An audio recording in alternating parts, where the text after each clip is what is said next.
નમસ્કાર મિત્રો, હું છું શાંતિલાલ સોલંકી અને અત્યારે આપણે આવી ગયા છીએ આપણે ઠાકરના 52 દ્વારો એમાંથી એક દ્વારો એટલે કે અવલિયા ઠાકરની જગ્યા જે આપણે હાલ અત્યારે એને આપણી મુલાકાત ને દર્શનને એનો ઇતિહાસ જાણીશું, ત્યાં આપણે દર્શન કરીશું.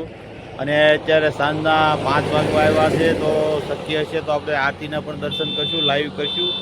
મિત્રો, આ સરનામે આવવા માટે અત્યારે અમે ચોટીલાથી આવ્યા છીએ.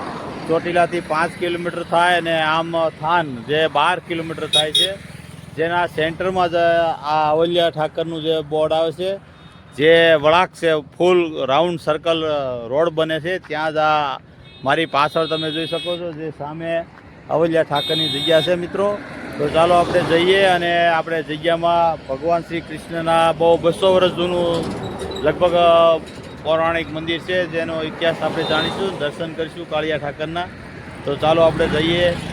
અહીંથી જવાનું છે, રાઉન્ડમાં છે આપણે મેન ગેટ, ત્યાંથી આપણે અંદર જવાનું છે. તો ચાલો જઈએ. સુંદર રળિયામણો નજારો છે, સ્થળ છે. આપ જોઈ શકો છો જે સામે રહે ધજા જે નેજોરીઓ જે આપણા કાળિયા ઠાકરનો ફરકે છે. મિત્રો, આપ જોઈ શકો છો અહીંનો નજારો.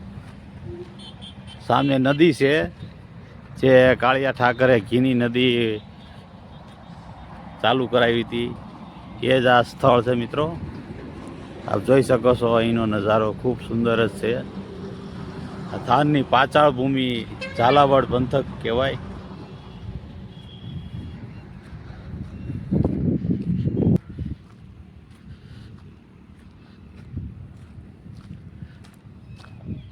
અહીં રોજના લાખો યાત્રાળુઓ દર્શનને આવે છે. મિત્રો, આપ જોઈ શકો છો સામે વિશાળ પહાડનો ઇલાકો છે.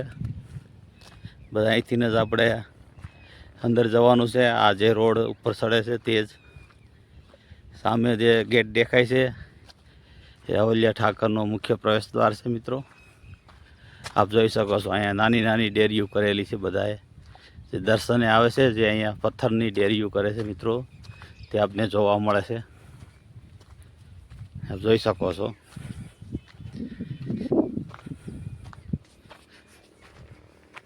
ચાલો મિત્રો, આપણે મુખ્ય પ્રવેશ દ્વારે આવી ગયા છીએ. અહીંથી ઉપર ચડવાનું છે. 10, 15, 20 પગથિયા છે. મિત્રો, આપણે ઉપર આવી ગયા છીએ.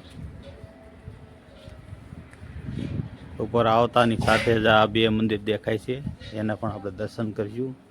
અને આ છે મુખ્ય આપણે અવલિયા ઠાકરનું મંદિર. જય શ્રી કૃષ્ણ. મિત્રો, દર્શન કરી લેજો. 52 દ્વારનું આ એક દ્વાર એટલે કે અવલિયા ઠાકર. જય અવલિયા ઠાકર.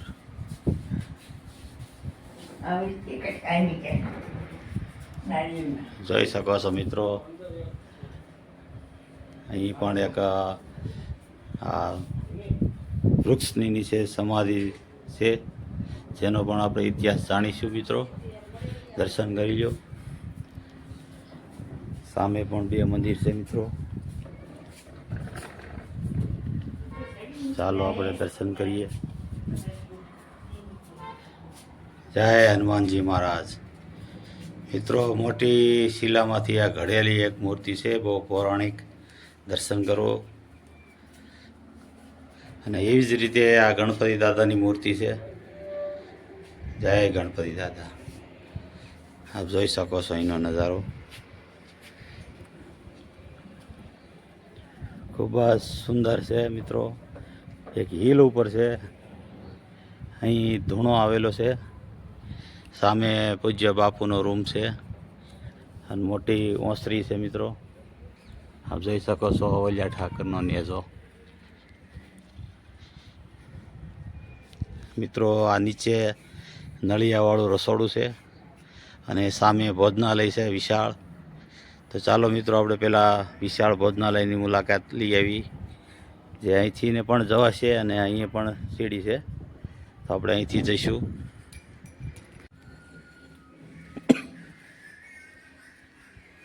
જોઈ શકો છો વિશાળ ભોજનાલય, જ્યાં અહીંયા રાત્રે, બપોરે, સવારે લાખો શ્રદ્ધાળુ ભોજન પ્રસાદ લે છે. 24 કલાક અહીં ભોજન ચાલુ જ હોય છે મિત્રો. અને આ બાજુ ગૌશાળા છે, જે અવલિયા ઠાકરની ગાયું ઊભી છે અને સામે રહી ગૌશાળા છે. અને નીચે પણ આ ભોજનાલયની નીચે પણ વિશાળ ગૌશાળા છે મિત્રો. અહીં તમને તમામ સગવડ મળી રહી છે, સુવા બેસવાની છે, તમામ સુવિધા છે મિત્રો.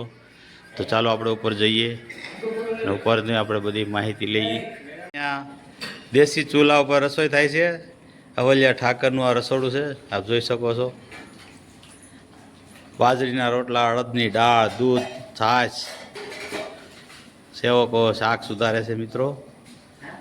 આપ જોઈ શકો છો અંદરનો નજારો. અહીં બપોરનો પ્રસાદ બની રહ્યો છે. યાત્રાળુ આવે છે, ચા પીવે છે મિત્રો.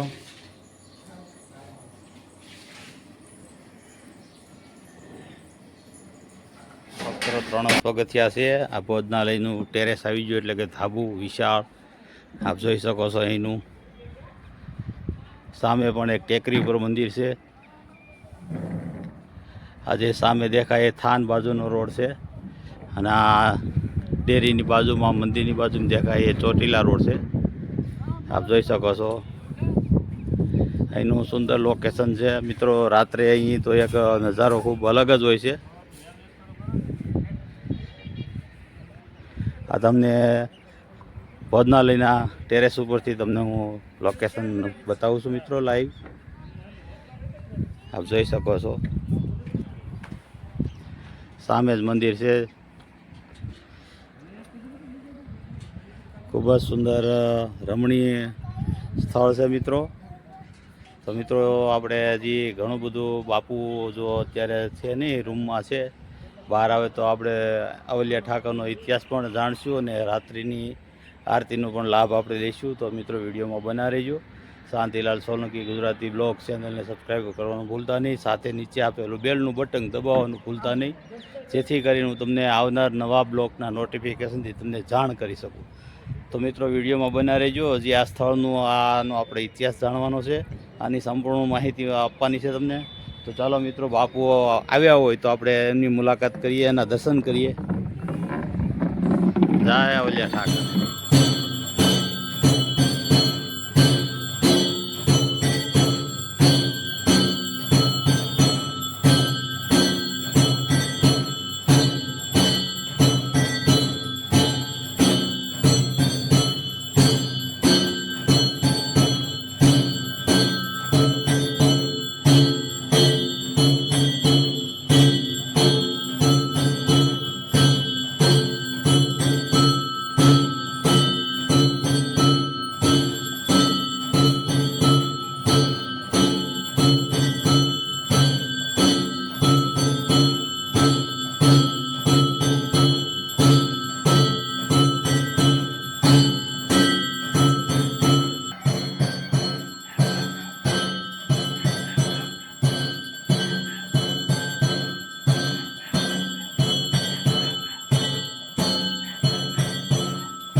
બોલો અવલિયા ઠાકરની જય. મિત્રો આ અવલિયા ઠાકરની ગાયું છે જે આપણે મંદિરની એક્ઝેક્ટ પાછળ જ છે. આપ જોઈ શકો છો ખૂબ જ સુંદર. હા સામે દેખાય ભોજનાલય છે, નીચે મોટી ગૌશાળા છે મિત્રો. તો એક વખત મિત્રો અહીં આવજો તમે ઠાકરના દર્શન કરવા, ખૂબ જ મજા આવશે. અને સામે વિશાળ પર્વતની હારમાળા છે જે આ પાછળની ભૂમિ કહેવાય. એટલે કે પાંડવો અહીંયા 11 વર્ષ રહ્યા હતા, તેઓનો ઇતિહાસ પણ અહીંયા છે. તરણેતર આપણે જે કહેવાય છે ત્યાંથી નજીક જ થાય આ સ્થળ. ઝરિયા મહાદેવ સામે પણ દેખાય છે, જે સામેની ટેકરી ઝરિયા મહાદેવ છે. આપણે એનો પણ બ્લોગ બનાવીશું મિત્રો, આપ જોઈ શકો છો. ચાલો આપણે આગળની બાજુ જઈએ, થોડુંક આપણે બોર ખાવા જઈએ મિત્રો. આ એ જ સરોવર છે જ્યાં અવલિયા ઠાકર ખુદ અહીંયા નાવા આવતા. આપ જોઈ શકો છો ચોખ્ખું કાચ જેવું પાણી છે, પણ ઊંડું બહુ છે મિત્રો. તો મિત્રો અહીં આવો તો થોડુંક સાવચેતીથી આ તળાવમાં સરોવરમાં સ્નાન કરવું. આજે મંદિરની એક્ઝેક્ટ પાછળ છે, જે સામે દેખાય એ મંદિર છે અવલિયા ઠાકરની જગ્યા. તો આપ જોઈ શકો છો મિત્રો, અહીં પાંચાલ ભૂમિ એટલે કે અર્જુન જ્યારે દ્રૌપદીને લઈને આવ્યા હતા 11 ગુપ્તવાસમાં અહીંયા પાંડવો રોકાણા હતા, ત્યારે આગળ એક મંદિર છે દેવમુનિ આશ્રમ, ત્યાં કુંતા માતા સેવા કરતા હતા. અને અર્જુન સ્વયંવરમાંથી દ્રૌપદીને લઈને આવ્યા હતા, એટલે કીધું 5 ભાઈઓ વેચી લ્યો. એટલે આ ભૂમિનું નામ પાંચાળી કહેવાય છે. પાંચાળ ભૂમિ એટલે કે ઝાલાવાડ પંથકનું ગામ થાન, ને થાનથી નજીક જ આ સ્થળ આવેલું છે. રમણીય સ્થળ છે મિત્રો. તો મિત્રો મારો બ્લોગ કેવો લાગ્યો એ અવશ્ય જણાવજો, અને આ બ્લોગને શેર કરજો, જેથી કરી કોઈને આ બધી માહિતી મળે તો એને અહીં આવવું હોય તો આવી શકે અને અવલિયા ઠાકરના દર્શન કરી શકે, એક ઐતિહાસિક મંદિરના દર્શન કરી શકે. તો મિત્રો અમે તો આ સરોવરમાં સ્નાન કર્યું છે, ખૂબ જ ચોખ્ખું છે. અને આ આજીવન એટલે કે ઠાકર નાહ્યા પછી આ તળાવમાં પાણી સુકાતું નથી. તમે ભર ઉનાળે આવો, શિયાળે આવો કે ચોમાસે આવો, આ અહીંયા તમને પાણી ચોખ્ખું કાચ જેવું દેખાય છે, જે આપ જોઈ શકો છો. તો મિત્રો અહીંયા સ્નાન કરવું એક લાવો છે આપણા જીવનને ધન્ય બનાવવાનો. તો મિત્રો આવા જ બ્લોગ બનાવી છે. મારી ચેનલમાં નવા હોય તો સબસ્ક્રાઈબર કરજો અને બેલનું બટન દબાવજો, જેથી કરીને તમને નવા વિડીયા, નવા નોટિફિકેશન મળે. આપ જોઈ શકો છો અહીંનો નજારો ખૂબ જ સુંદર છે. અને મિત્રો શિયાળામાં આવશો તો તમને બોર ખાવાની ખૂબ જ મજા આવશે. ખૂબ જ બોર આવ્યા છે ઠંડીને લીધે. અને એક્ઝેક્ટ આ તળાવથી આગળ થોડુંક મુનિ આશ્રમ આવે છે, જ્યાં કુંતા માતા અને પાંડવો રોકાણા હતા. ને અહીંથી જ અર્જુન તરણેતર ગયા હતા, જે આપણે સ્વયંવર હતો દ્રૌપદીનો, જે માછલી ચીરીને લઈ આવ્યા હતા, એ આ ભૂમિ છે. આના ઉપરથી પાંચાળની ભૂમિ કહેવાય છે મિત્રો. તો અવલિયા ઠાકર છે જેણે ઘીની નદીઓ અહીં વહેવી હતી. તો મિત્રો અવશ્ય આવજો આ સ્થળની મુલાકાતે. તો ચાલો મળીએ આગલા બ્લોકમાં, કાંઈક નવું લઈને હું આવીશ અને તમને ઇન્ટરેસ્ટ આવે એવું જ લઈને આવું છું મિત્રો. તો મારો બ્લોગ જોવામાં તમે ખુશી હશો. અમારી સાથે હર્ષદભાઈ સોની છે મુંબઈથી. હર્ષદભાઈ કેવું લાગ્યું આ સ્થળમાં તમને? બહુ જ સરસ જગ્યા છે, અને એકવાર અહીંયા અવશ્ય મુલાકાત લ્યો. તમે ક્યારથી આવો છો અહીંયા? અહીંયા અમે ત્રીજી વખત આવ્યા છે. હા હા, કેવું લાગ્યું તમને અહીંયા? બહુ સરસ જગ્યા છે, અને તમે પણ આવો અહીંયા. ચાલો મિત્રો મળીએ આગલા બ્લોકમાં. આ નજીક જ છે, જે સામે દેખાય એ અવલિયા ઠાકરની જગ્યા છે. એની એક્ઝેક્ટ પાછળ છે આ તળાવ. તો અહીં ઠાકરે સ્નાન કર્યું હતું. તો મિત્રો તમે પણ અહીં આવજો, અહીં રોકાઈજો. અહીં બધી સુવિધા છે. અને અહીંયા 12 મહિને 12 તહેવારો પણ બને છે. એટલે કે સમૂહ લગ્ન હોય, ભજન લોક સાહિત્ય હોય, મિની કુંભ મેળો ભરાય છે, સાધુ સંતો ભેગા થાય છે. અવલિયા ઠાકરની જગ્યામાં ખૂબ જ આવા પ્રસંગો થાય છે. તો એ પ્રસંગમાં પણ તમે આવજો. તો ચાલો મળીએ. જય દ્વારકાધીશ, જય અવલિયા ઠાકર, જય પાછળની ભૂમિ, ઝાલાવાડ ભૂમિ.